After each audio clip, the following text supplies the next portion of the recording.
Señor, bendito Padre, te damos muchas gracias.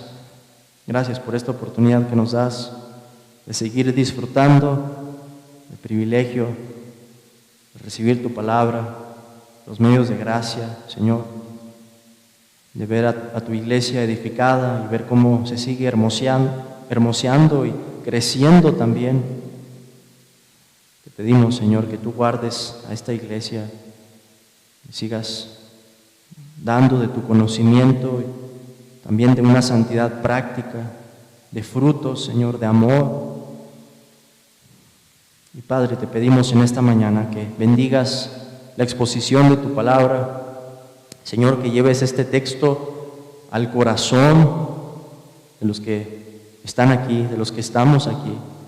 Que tu Espíritu Santo tome estas palabras y las aplique a nuestra vida de una manera en que nadie de nosotros, Señor, puede hacer sino tu Espíritu. Trae vida, por favor. Trae nuevos corazones, trae salvación, trae claridad a los que se sienten confundidos acerca de la salvación, acerca de Cristo, que no saben si están en un estado de gracia o permanecen bajo tu ira. Señor, trae luz y síguenos mostrando la gloria de tu Hijo Jesús. Te lo pedimos en su nombre. Amén. Vamos por favor, hermanos, al Evangelio según Marcos. Evangelio según Marcos, capítulo 1. Vamos a estar ahora en el versículo 14 y en el versículo 15. Marcos 1, 14 y 15.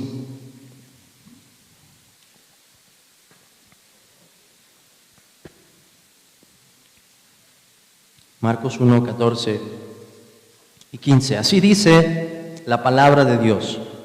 Después que Juan fue encarcelado, Jesús vino a Galilea predicando el evangelio del reino de Dios, diciendo: el tiempo se ha cumplido y el reino de Dios se ha acercado. Arrepentíos y creed en el evangelio. Amén, hermanos. Pueden tomar asiento.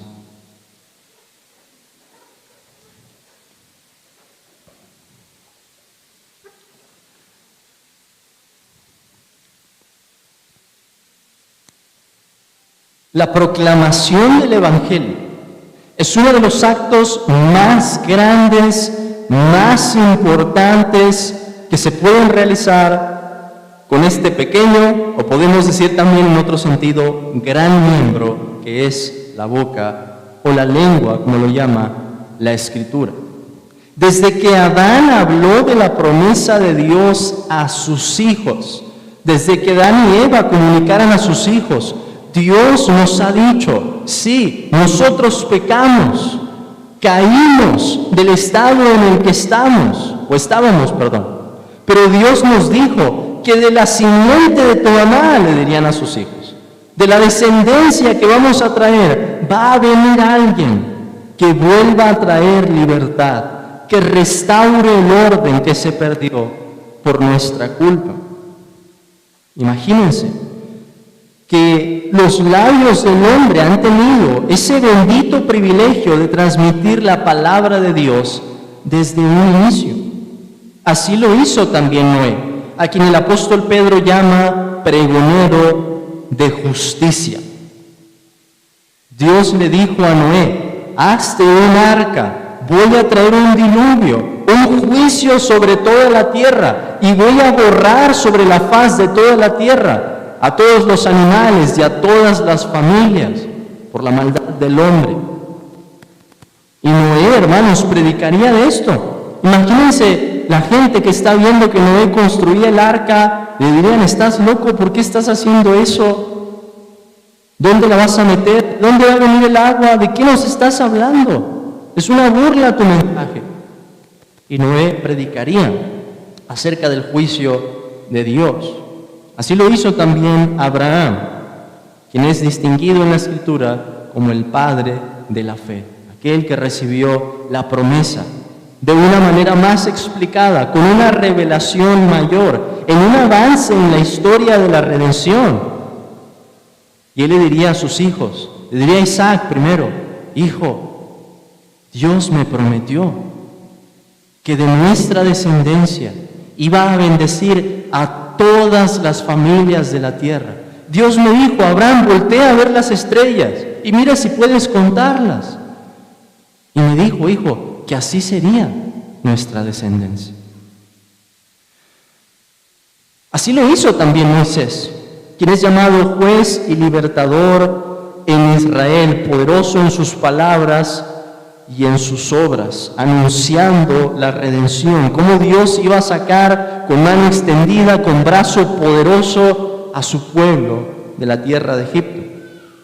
Así lo hizo también David, quien es llamado el dulce cantor de Israel, confesando de muchas maneras, pero de una manera hermosa, hermanos, por medio de alabanzas, componiendo cantos inspirados, hablando del reinado de Dios, hablando de su justicia, hablando acerca del Mesías, de cómo iba a ser, de qué es lo que iba a hacer, prefigurando con su propia vida un atisbo, una sombra de los sufrimientos que iba a padecer nuestro Señor Jesucristo.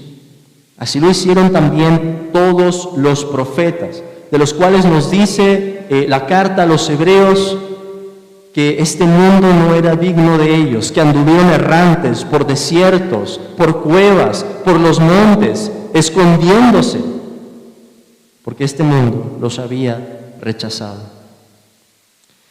Entre estos últimos, podemos decir, figura Juan el Bautista. Y el Señor Jesús nos dice en los evangelios que Él era el mayor entre los nacidos de mujer. No hubo un profeta con un privilegio mayor que el de Juan el Bautista. Ser ese mensajero que iba a anunciar de una manera inmediata, de una manera mucho más directa, la venida del Mesías, y que iba a tener el privilegio de verlo cara a cara. Pero hermanos, tenemos que decir aquí, hay un predicador que está y estará eternamente por encima de todos ellos, y ese es nuestro Señor Jesucristo. Hasta que Él pisó la tierra, jamás había existido en la historia un predicador con dos naturalezas, verdadero Dios y verdadero hombre. El Señor Jesús tenía un mensaje único. Todos los profetas, desde Samuel en adelante, nos dice el apóstol Pedro, anunciaron los días de Cristo. Pero el Señor Jesús, al proclamar el Evangelio, estaba hablando de su Padre y de Él mismo. Jesús es el Rey que venía a salvar y por tanto no podía hablar de alguien más. Aquí pues, en esta porción, Marcos, por así decirlo, nos da el primer sermón del Rey Jesús. Aunque vamos a ver que son palabras que Cristo repetiría, que no las diría en una única ocasión. Pero Marcos comienza a presentarnos ese retrato que nos va a pintar de Cristo con un primer mensaje, una primera predicación. Así que descompongamos, hermanos, esta sección en dos partes principales. Primero, me gustaría que pensemos en Jesús como predicador. El versículo 14, Jesús como predicador. Y en el segundo lugar, que pensemos en cuál era el mensaje de nuestro Señor, sobre todo atendiendo a las palabras que encontramos en el versículo 15. Jesús como predicador y en segundo lugar, su mensaje. Esas son las dos cosas que estaremos viendo en esta mañana. En primer lugar, entonces, reflexionemos o meditemos en Jesús como predicador. El pasaje comienza presentándonos el encarcelamiento de Juan el Bautista. Y esto es significativo. ¿Por qué? Porque Juan el Bautista tenía un ministerio temporal. ¿Cuál era su tarea? Él era esa voz en el desierto que anunciaba al pueblo: preparen el camino del Señor. El Rey va a venir y necesitamos estar listos.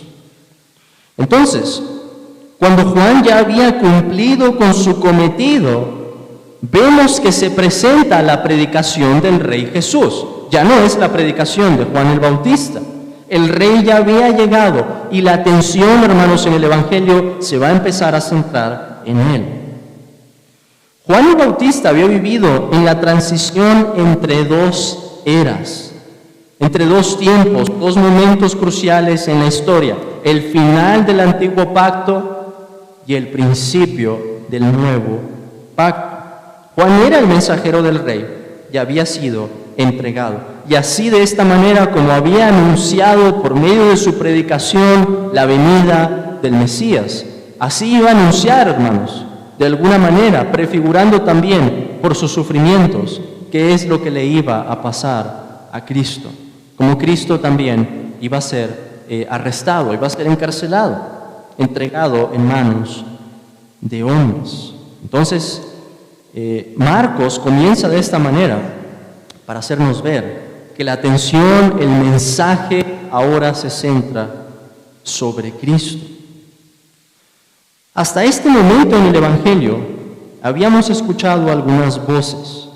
La primera voz la teníamos del Antiguo Testamento, cuando Marcos comienza su Evangelio diciendo, como está escrito en Isaías el profeta, y nos da esa cita amalgamada que vimos que viene del libro de Éxodo, de Malaquías capítulo 3 y del profeta Isaías. Esa es la primera voz que habíamos encontrado, la voz que venía de las Escrituras, que anunciaba esta nueva era, que es lo que iba a traer el Mesías.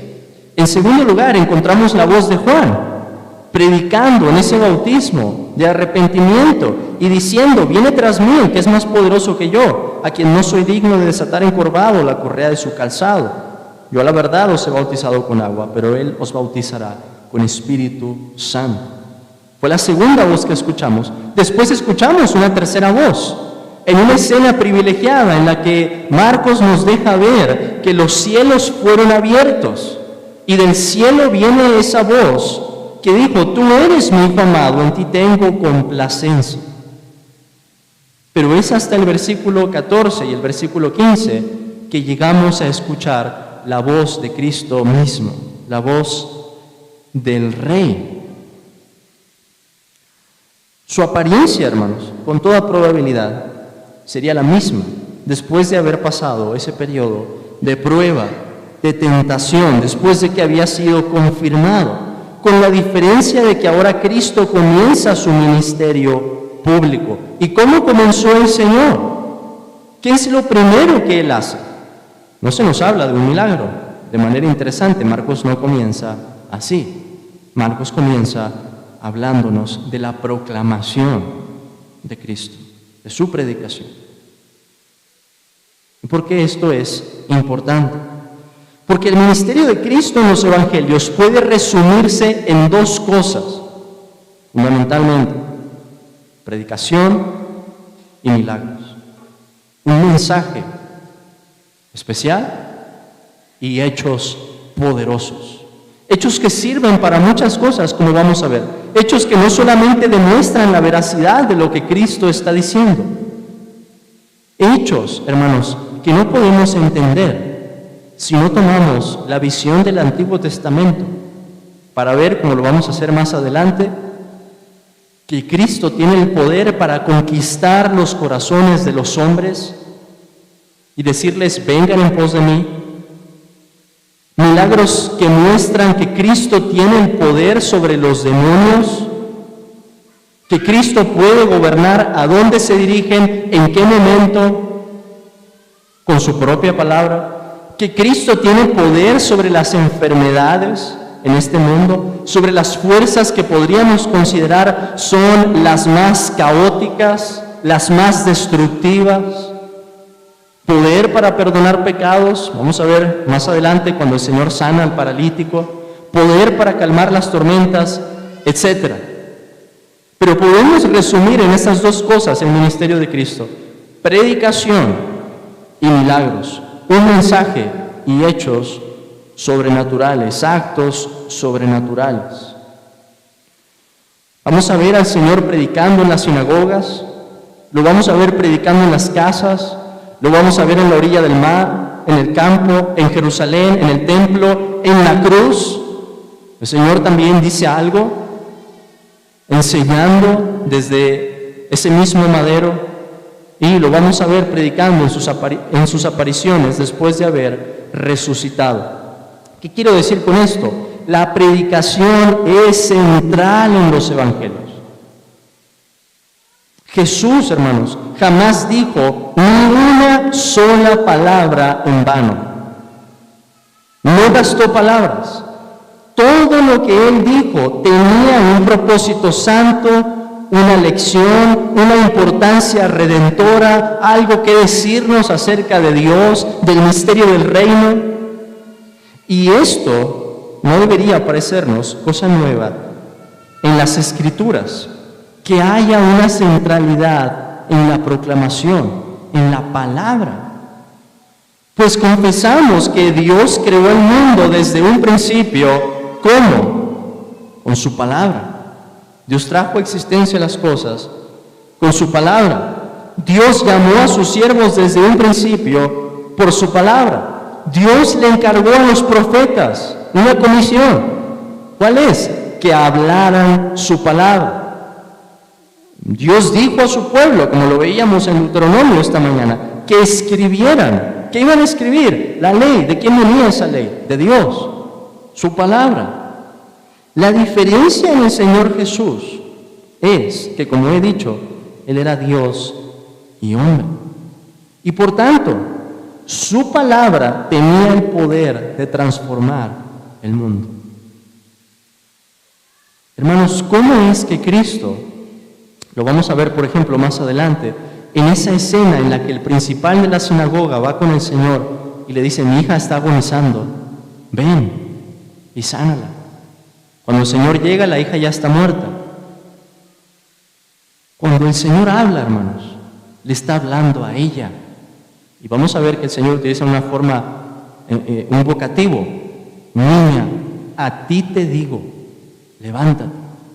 Está hablando a una persona muerta, como lo hace en el Evangelio según Juan, cuando dice: Lázaro, ven fuera. ¿Qué poder, hermanos, había en la palabra de Cristo que transformaba la realidad, que hacía todas las cosas nuevas, que traía vida, que traía sanidad, que traía limpieza? Por eso es tan importante la Biblia para nosotros, porque es la palabra de Dios. Y al leer esta porción, no estamos oyendo solamente lo que Marcos dijo, estamos oyendo la voz de Cristo. Cristo nos está hablando.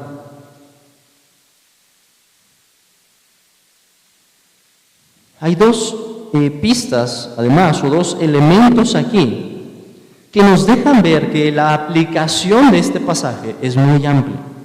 En primer lugar, que los verbos que aparecen aquí como predicando y diciendo son dos verbos en participio en griego que están en un tiempo presente. ¿Eso qué quiere decir? Que no se trataba de una sola predicación, sino que este sería un mensaje que el Señor estaría repitiendo constantemente.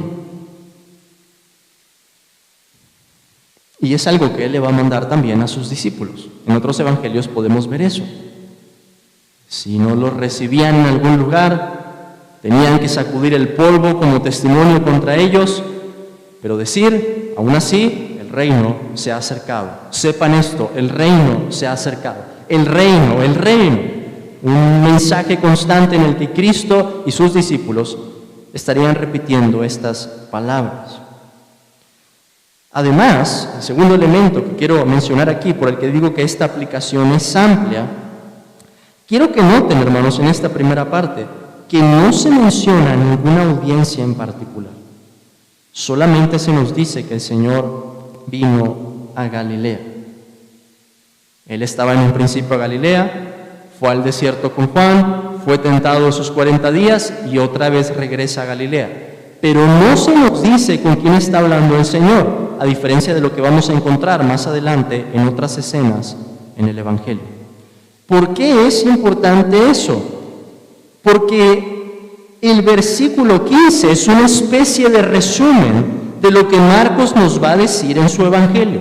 Es decir, el mensaje del Rey, y la respuesta que el Rey demanda.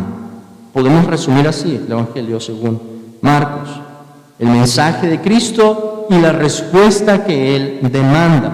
Por esto, a medida que leamos, debemos recordar estas palabras, porque al leer el Evangelio, nosotros somos la audiencia. Piensen en esto: si Cristo repitió constantemente ese mensaje, si Marcos nos lo presenta desde un principio, ¿por qué es?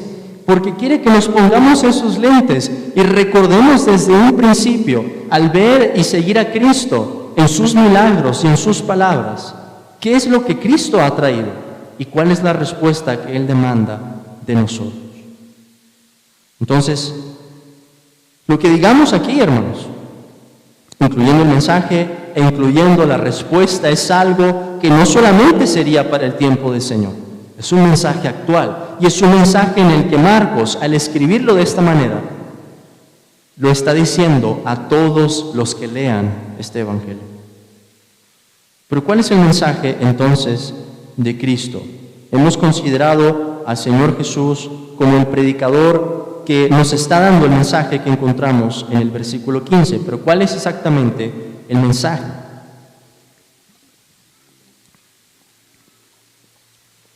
El versículo 14 nos dice que Jesús predicaba el Evangelio del reino de Dios. ¿Y qué es lo que decía? El tiempo se ha cumplido y el reino de Dios se ha acercado. Lo primero que tenemos que preguntar es: ¿y qué es el reino de Dios? Si el Señor Jesús habló de esto constantemente, si es el mensaje que los evangelios nos presentan, ¿qué es exactamente el reino de Dios? Se trata de una realidad difícil de definir, y conforme avancemos en el Evangelio, espero que esto se vuelva más claro. Pero por lo pronto, déjenme decir lo siguiente: el reino de Dios es la actividad por la cual Dios, como el Rey sobre todas las cosas, interviene con su poder y gracia redentora para cumplir su propósito: salvar a su pueblo, vencer a sus enemigos y restaurar por entero la creación. De nuevo, déjenme repetirlo: el reino de Dios es la actividad por la cual Dios, como el Rey sobre todas las cosas, interviene con su poder y gracia redentora para cumplir su propósito: salvar a su pueblo, vencer a sus enemigos y restaurar por entero la creación. Por supuesto, podríamos agregar allí: para la gloria de su nombre. En lo que nos queda del capítulo 1, vamos a ver cómo Cristo demuestra eso que acabo de decir, que es esa actividad que Él trae, el poder del siglo venidero, el poder de Dios mismo y su gracia redentora para transformar por entero todas las cosas. Pero déjenme ahondar un poco más en qué significa esto del reino de Dios. He intentado dar una definición, ahora déjenme dar o ofrecer diversas características. En primer lugar, el reino, y aquí estoy tomando de un autor, se llama David Garland.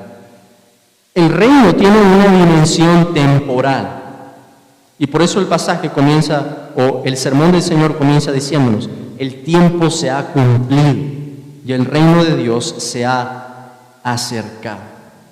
Pero hay que entender, hermanos, desde un principio, que esa dimensión temporal se puede dividir en un presente y en un futuro.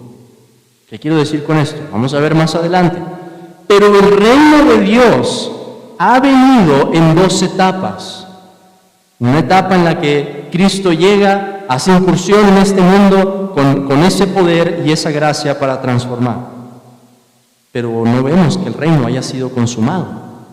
No vemos que todos los enemigos de Cristo hayan sido puestos por el estrado de sus pies, porque seguimos muriendo. Este no es el reino consumado. El reino consumado aguarda un cumplimiento en el futuro, con la segunda venida de Cristo. Cuando el Señor dice, por ejemplo, en Marcos 14:25, Marcos 14:25 nos dice: de cierto os digo que no beberé más del fruto de la vid hasta aquel día en que lo beba nuevo en el reino de Dios. Entonces hay dos tiempos. Cristo dice, el tiempo se ha cumplido, el reino de Dios se ha acercado. Pero al mismo tiempo el Señor puede hablar de aquel día en que va a beber de nuevo del fruto de la vid en el reino de Dios. Cristo ha traído el reino, pero lo ha traído inaugurando. O como en la teología se ha denominado, ha traído su reino de gracia. Hay un reino de gracia que es el que estamos disfrutando nosotros, los que hemos venido a asirnos de esa misma esperanza del Evangelio, pero hay un reino que aguarda la consumación del reino, o lo que en teología se ha denominado el reino de gloria. El reino de gracia ha venido a nosotros, pero todavía espera el reino de gloria. Hemos visto la inauguración de este reino y lo vamos a ver a medida que avancemos en los milagros, en las palabras de Cristo, o en sus parábolas, por ejemplo, en las que Él nos explica el misterio del reino, como el reino ha venido en dos etapas, ha venido de una manera misteriosa, pero aún esperamos esa consumación, cuando veamos nuevos cielos y tierra nueva. Entonces ese reino tiene una dimensión temporal, es una de sus características, pero el reino de Dios también tiene una dimensión espacial. ¿Qué quiere decir eso? Que podemos entrar al reino. Ese es el lenguaje de los evangelios. Vean por favor Marcos 9:47. Marcos 9:47. Y si tu ojo te fuera ocasión de caer, sácalo. Mejor te es entrar en el reino de Dios con un ojo, que teniendo dos ojos ser echado al infierno. El reino de Dios entonces también es una esfera a la cual podemos entrar, a la cual podemos acceder. Marcos 10:15. De cierto os digo que el que no reciba el reino de Dios como un niño, no entrará en él. Así que tiene una dimensión temporal, pero también tiene una dimensión espacial. No todos están en el reino. Al reino, hermanos, hay que entrar. ¿Y cómo entramos? Vamos a ver más adelante, pero Cristo nos lo da en la respuesta. Arrepentíos y creed en el Evangelio. En tercer lugar, hay una dimensión comunitaria. Al momento en el que llegamos a pertenecer al reino, no estamos solos. Hay una familia. Cristo nos lo va a decir en Marcos capítulo 3, versículo 33, cuando el Señor dice, ¿quién es mi madre y mis hermanos? Y mirando a los que estaban sentados alrededor de Él, dijo, he aquí mi madre y mis hermanos, porque todo aquel que hace la voluntad de Dios, ese es mi hermano y mi hermana y mi madre. Entonces, esa dimensión comunitaria nos habla de cómo llegamos a pertenecer a una nueva familia al entrar al reino de Dios. Y por último, hermanos, el reino tiene una dimensión espiritual, quizá la más importante o la que más resalta en los evangelios. ¿Qué quiero decir con esto? Que el reino ha venido de una manera invisible. Los judíos esperaban que Cristo llegara, quizás, o el Mesías llegara, derrocando al gobierno de Roma, tomando el poder por la espada y diciendo, ahora sí, vamos a tomar el reino por la fuerza. Pero esa no es la manera que entra. Cristo nos lo va a decir en las parábolas. ¿A qué podemos comparar el reino? ¿Con qué lo haremos semejante? Y Cristo nos habla de esto que parece insignificante, una semilla de mostaza que va creciendo poco a poco y de repente, cuando menos lo esperamos, es el árbol más grande. El reino ha venido de una manera espiritual, transformando los corazones. Por eso es que vimos al Señor Jesús en el desierto, no enfrentándose con los soldados romanos, sino enfrentándose a Satanás, al enemigo, el enemigo de nuestras almas. Y el reino ha venido de una forma misteriosa, que al final termina por manifestarse. Al principio no se ve, y así es la obra de Dios, hermanos. La obra de la gracia de Dios es invisible en el corazón, no podemos verla. No hay una máquina con la que podamos decir con unos rayos X, este tiene la obra de la gracia de Dios en su corazón o este no. Hay señales que terminan por manifestarse. Pero el reino de Dios ha venido de una manera invisible, velada a los ojos de los hombres. Incluso lo vemos así en la enseñanza de Cristo: el que tiene oídos para oír, oiga. Esa es la forma en que el reino ha venido, un reino espiritual. Cristo le va a decir a Pilato más adelante, en el Evangelio según Juan: si mi reino fuera de este mundo, mis siervos pelearían por mí, pero mi reino no es de este mundo. Su reino ha venido de una forma invisible. Esas 4 características entonces. Hay una dimensión temporal en el reino es presente y a la vez futuro. El reino ha sido inaugurado en la venida de Cristo, en la primera venida, y el reino va a ser consumado con su segunda venida. Hay una dimensión espacial: o estamos fuera del reino o hemos entrado en el reino. Hay una dimensión comunitaria: llegamos a tener una nueva relación, una nueva familia al pertenecer al reino. Y hay una dimensión espiritual. Ahora, habiendo contestado qué es el reino, la siguiente pregunta es: ¿y qué significa que el reino se ha acercado? Porque el Señor dice en el pasaje: el tiempo se ha cumplido y el reino de Dios se ha acercado. ¿De qué tiempo estamos hablando? ¿Y por qué el reino se ha acercado? Esas 2 frases se explican con la misma idea. Una explica la otra. Dios, hermanos, es quien gobierna la historia de todo el mundo. Y Dios ha establecido ciertos momentos en la historia en los que su revelación y sus actos redentores avanzan de una forma más acentuada. Piensen, por ejemplo, en el Éxodo. ¿Cuánta revelación de parte de Dios se concentra en un solo evento en la historia? Se acelera, se demuestra. O piensen en la segunda venida de Cristo. Todavía falta un gran evento que vamos a presenciar. Todos, si el Señor quiere, en esta vida o después de la muerte, pero lo vamos a ver. La segunda venida de Cristo. ¿Qué va a pasar allí? Un momento especial, hermanos, que Cristo nos dice que el Padre ha puesto el día y la hora. Un momento especial en la historia en el que vamos a ver una revelación mayor de la que hemos visto. Pues algo similar tenemos aquí. El mundo entero había estado en tinieblas. Aún en Israel podemos ver por medio de los profetas, el remanente era pequeño. Pero en la agenda de Dios, Él estableció un momento en el que la historia cambiaría por completo. Y ese es el tiempo al que Cristo se está refiriendo en el versículo 15. Vean por favor, hermanos, en este mismo lenguaje, Gálatas capítulo 4. Gálatas capítulo 4, versículo 4. Gálatas 4:4 nos dice: pero cuando vino el cumplimiento del tiempo, Dios envió a su Hijo, nacido de mujer y nacido bajo la ley, para que redimiese a los que estaban bajo la ley, a fin de que recibiésemos la adopción de hijos. Había una agenda, había un reloj en el que Dios había destinado el momento exacto para enviar a su Hijo. Y eso es lo que Cristo nos está diciendo en Marcos 1:15, que ese tiempo había llegado. Vean por favor una segunda referencia en este mismo sentido, Efesios capítulo 1. Efesios capítulo 1, versículo 10.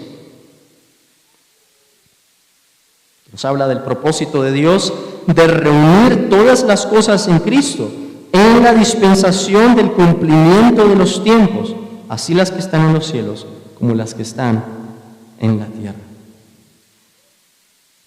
¿Qué está diciendo entonces el Señor? Que se estaba cumpliendo el tiempo en el que el Altísimo reclamaría lo que es suyo por medio de su Hijo Jesucristo.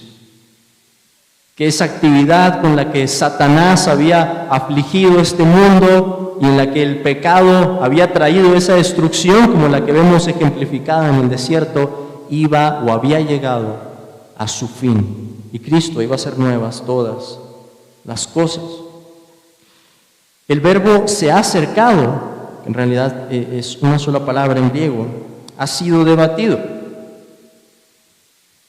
Pero acercado significa que entonces ya está o que no está. Pero la clave, hermanos, de nuevo es entender que Cristo trae el reino en 2 etapas. Esto va a ser muy importante, lo voy a estar repitiendo en los siguientes mensajes. Cristo ha inaugurado el reino en su primera venida y lo consumará en su segunda venida. Pero más aún, creo que la referencia de que el reino se ha acercado nos lleva a mirar a Jesús como el Rey. Y podemos concluir eso pensando también en lo que Marcos nos había dicho al principio de su evangelio. Marcos nos va a presentar la identidad de Cristo.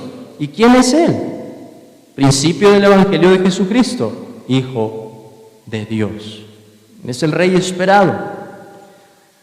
Entonces, Marcos nos está diciendo al presentarnos esta referencia que Cristo era el encargado de reconciliar los cielos con la tierra.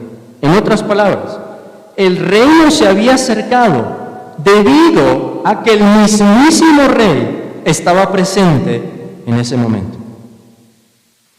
El cielo, por así decirlo, estaba besando la tierra. Piensen en eso, hermanos. Las dos naturalezas de Cristo en una misma persona sobre este mundo. La misma presencia del Señor sería un símbolo del propósito de Dios. Como lo va a decir Marcos, o como lo dice el Señor en el capítulo 10, buscar y salvar lo que se había perdido. Y cómo lo estaba buscando Cristo desde un principio, asumiendo una naturaleza humana. Por todo esto, me gusta mucho la definición que da un autor, que se apellida Goldsworthy, acerca del reino, y él dice lo siguiente, si se pueden quedar con esta definición, es sencilla y es muy buena. Él dice que el reino de Dios es el pueblo de Dios en el lugar de Dios, bajo el gobierno de Dios. El reino de Dios es el pueblo de Dios en el lugar de Dios, bajo el gobierno de Dios. Pueblo, lugar y gobierno. Así podemos resumirlo. Y es lo que Cristo venía entonces a traer. Cristo iba a reunir a su pueblo. El reino necesita un pueblo. ¿Quiénes van a ser los habitantes del reino? El pueblo de Cristo. Cristo venía a reunirlos. Y lo vamos a ver, por ejemplo, desde que el Señor toma a los primeros apóstoles, cuando constituye a los 12 apóstoles. Los 12 no es un número cualquiera. Cristo se estaba levantando al Israel de Dios en ese momento. Y además, en el lugar de Dios, podemos decir. En este momento no vemos eso de manera consumada, aunque ya, hermanos, participamos de esa esfera, entramos en el reino. Todavía no hemos visto su consumación, pero ya formamos parte de este. Y por último, bajo el gobierno de Dios. Un gobierno en el que Cristo, con su oficio real, nos guía de una manera especial a los creyentes, subyugando la corrupción de nuestro corazón, asegurándonos con sus promesas, venciendo nuestros pecados, protegiéndonos de nuestros enemigos, etc. El pueblo de Dios, en el lugar de Dios, bajo el gobierno de Dios. Con eso dejamos entonces esa primera parte. El tiempo se ha cumplido y el reino de Dios se ha acercado. El rey estaba allí. Pero ¿cuál es la respuesta que el rey demandaba y sigue demandando de los que escuchaban este mensaje? Cristo dice, lo dice en 2 verbos, arrepentíos y creed en el Evangelio. Los dos en imperativo, arrepiéntanse y crean en el Evangelio. Pero ahora hay que preguntar, bueno, ¿y qué es el arrepentimiento? Si esta es la respuesta que Cristo demanda y que resume en un sentido lo que el Señor espera de nuestra lectura de todo este Evangelio, yo creo que debería ser gran parte de nuestro interés. ¿Y qué es el arrepentimiento? Déjenme definirlo de esta manera, y aquí voy a citar el Catecismo Bautista. El Catecismo Bautista en la pregunta 92 nos dice, ¿qué es el arrepentimiento para vida? Respuesta, el arrepentimiento para vida es una gracia salvadora, por medio de la cual un pecador, por una verdadera percepción de su pecado y la aprehensión de la misericordia de Dios en Cristo, con dolor y odio por su pecado, se aparta del mismo para volverse a Dios, con pleno propósito y empeño en pos de una nueva obediencia. Entonces, En el arrepentimiento, hermanos, podemos decir primero, se trata de una gracia salvadora, es algo que Dios otorga, es un don de parte de Dios y es responsabilidad del hombre. Pero ¿qué es lo que pasa en el arrepentimiento? Hay un entendimiento del pecado, hay un entendimiento de que el pecado significa ofensa a Dios. El pecado ya no es algo ligero, el pecado ya no es algo venial, el pecado es mortal. Y el pecador dice, este sendero que estoy llevando me va a matar, este es el sendero de la muerte. Pero no es todo lo que entiende en ese momento. En el arrepentimiento nos dice esta definición, hay una aprehensión de la misericordia de Dios en Cristo. O sea, el pecador, hermanos, en el arrepentimiento no solo entiende la gravedad de su pecado, entiende que el Señor Jesús está allí, ofreciéndose a sí mismo en el Evangelio, diciéndole que hay vida, que hay esperanza, que hay perdón de pecados si acude a Él. ¿Y qué es lo que pasa? Con dolor y odio entonces por el pecado, el pecador se aparta de ese pecado para volverse a Dios. Del pecado hacia Dios, con pleno propósito y empeño, nos dice, en pos de una nueva obediencia, con el deseo de que su vida sea distinta. El arrepentimiento, hermanos, tiene una dirección hacia Dios, y esto es clave. El arrepentimiento no es que te intentes limpiar a ti mismo, pues ya estás manchado por el pecado, no hay manera en la que te puedas limpiar. El arrepentimiento tiene referencia a Dios, o sea, te vuelves. Pero ¿cuál es la dirección? La dirección es solamente a que vivas una vida de justicia, eso es parte del arrepentimiento, pero la dirección es hacia Dios, de tu pecado hacia Dios. Bueno, ¿y qué es entonces la fe?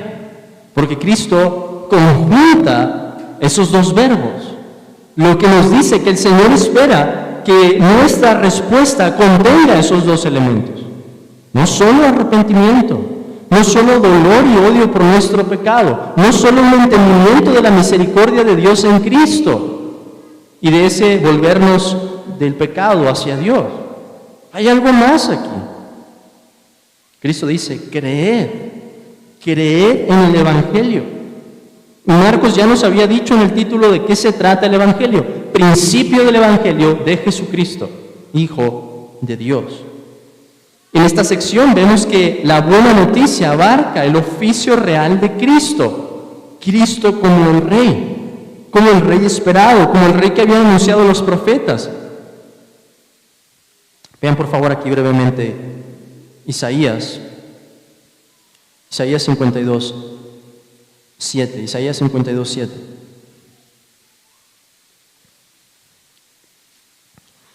Isaías 52, 7 nos dice, cuán hermosos son sobre los montes los pies del que trae alegres nuevas, del que anuncia la paz, del que trae nuevas del bien, del que publica salvación, del que dice a Sión, tu Dios reina. Para Isaías, hermanos, y recuerden que Marcos está tomando a Isaías para entender el Evangelio, la buena noticia es que Dios reina. Y eso tiene todo que ver con el mensaje de Cristo. El reino se ha acercado. Entonces la fe incluiría, o la respuesta que Cristo demanda, incluiría ese reconocimiento del oficio real de Cristo. Él es el Rey, como lo vimos en la prédica antepasada, no nosotros. ¿Pero qué es la fe? La pregunta 91 del Catecismo Bautista dice, ¿qué es la fe en Jesucristo? Respuesta, la fe en Jesucristo es una gracia salvadora, igual que habíamos visto en el arrepentimiento, por medio de la cual nos recibimos y descansamos solo en Él para salvación, tal como nos es ofrecido en el Evangelio. Qué manera tan bella de describir la fe. Por medio de la cual lo recibimos y descansamos solo en Él para salvación, tal como Él nos es ofrecido en el Evangelio. El lenguaje de recibir a Cristo no está mal. El problema es que no nos presentan a Cristo tal como nos es ofrecido en el Evangelio. Ese lenguaje es correcto. ¿Qué hacemos, hermanos? En ese arrepentimiento está presente también la fe. Volteamos a ver a Cristo y decimos, Señor, no hay manera. Yo no me puedo salvar a mí mismo. Y yo he escuchado que tú eres el Salvador de los pecadores. Vengo a ti, te recibo tal como tú eres, en tus condiciones, con tus palabras, con tus milagros, sin cambiar nada de tu revelación, tal como tú eres ofrecido en el Evangelio. Descansamos solo en Él, nos dice esta definición, para salvación. Es que en la fe estamos diciendo que no hay una obra que nosotros podamos hacer para ser salvos. Que solo es Cristo, el Rey, el que salva. Pero entonces, ¿cuál es la relación? Y con esto ya estoy a punto de terminar. ¿Cuál es la relación entre ese evento escatológico, el hecho de que Cristo ha venido, el tiempo se ha cumplido, el reino de Dios se ha acercado, y la respuesta que Él demanda de nuestra parte? ¿Cuál es la relación entre esas dos cosas?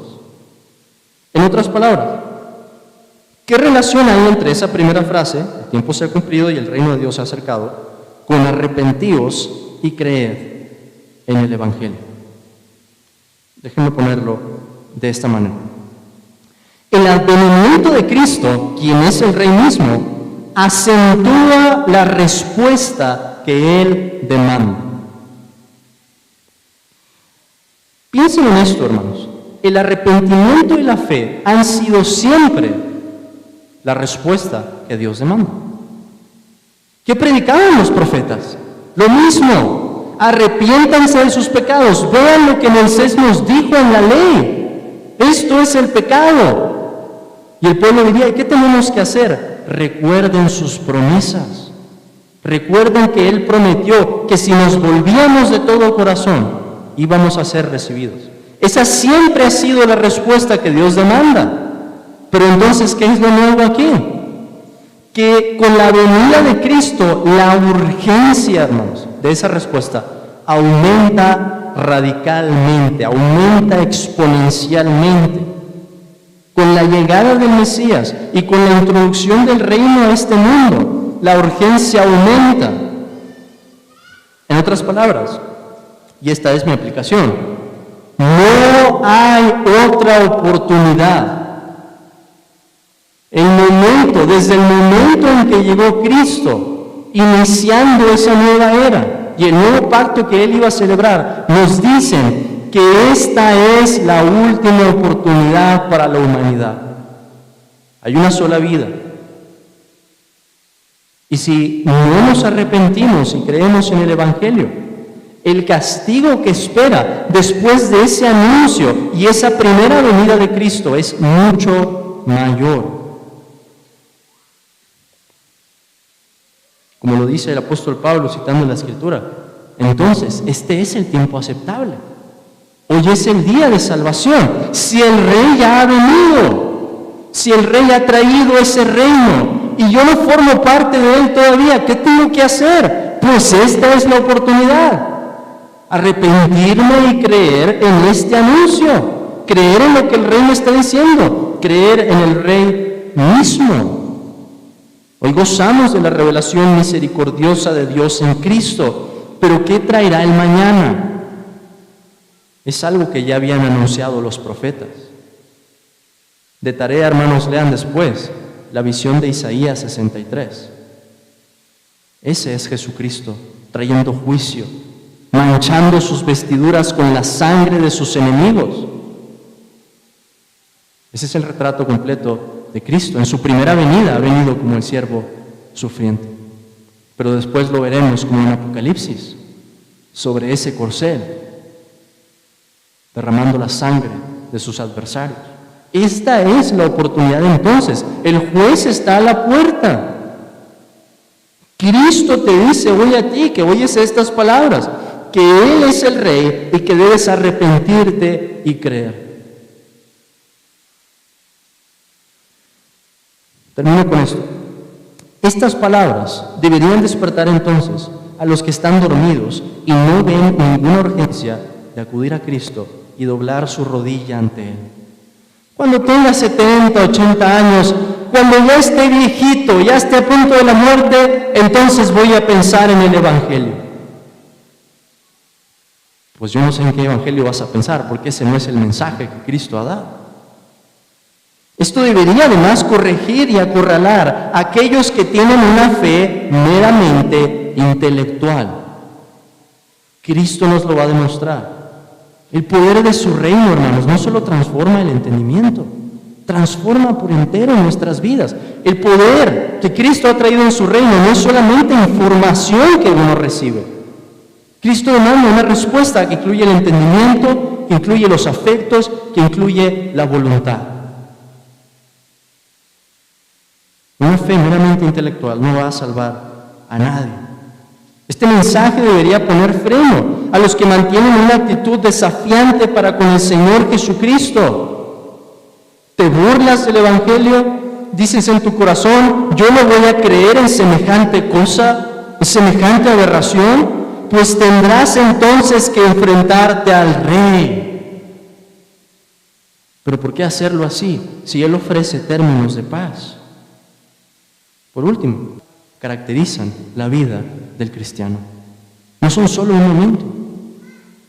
Hermanos, el arrepentimiento y la fe, siendo gracias salvadoras otorgadas como don de Dios, están presentes no solo en el momento en que acudimos a Cristo por primera vez, sino en toda nuestra vida. Y así debería ser. Entonces, resumiéndolo, hay una aplicación aquí para los que no se han arrepentido y creído. ¿Cuál es la aplicación? Arrepiéntete y cree. Y hay una aplicación para los que estamos aquí y somos creyentes. ¿Y cuál es la aplicación? La misma.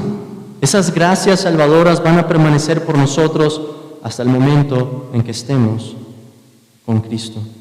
El Señor nos dé gracia entonces, hermanos, para poder verlo en el Evangelio, para poder seguir esas palabras, para poder entender qué significa que el tiempo se había cumplido, que el reino se había acercado, y ver los milagros de Cristo bajo esa óptica, para conocerlo más a Él. Oremos entonces, hermanos.